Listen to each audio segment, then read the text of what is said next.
Hello po, pasok Good po day, kayo. madam. Pasok po. Go. May promo kami. Tuloy Tara. po kayo, tara ho. Ano po ba yun? Magbabaka sakali lang po sana kami.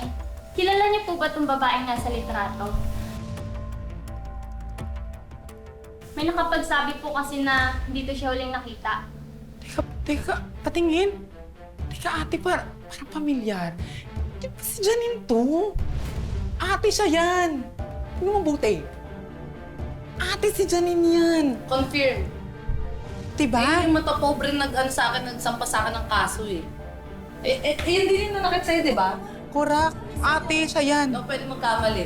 Saan po kaya siya ngayon? Kailangan namin siya makausap. Saan ba ang bahay niya? Puntahan na natin. Taga, ano ba? Ay, salamat. Natuntun din natin si Janine. Ano ba yun? Ano bang ginawa niya sa'yo? May atraso po siya sa amin. Magkagancho siya. Ha? Iniwan niya kami naglaho siyang parang bula. Scammer yan! Nagpasimula siya ng paluwagan sa lugar namin. Pero ang walang hiya, ibinusa niya ang pera naming lahat.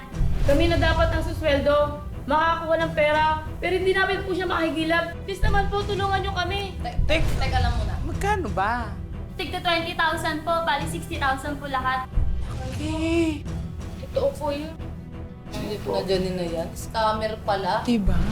Taas-taas ng tingin sa sarili kung makapangmaliit sa atin. Ayop na yan. Correct. Kaya naman pala napakayabang nun.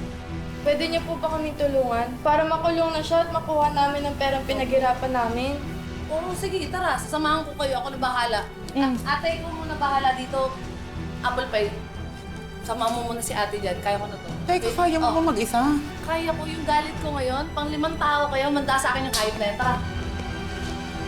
Tumulong kayo sa akin. Alam ko saan nakakalalit.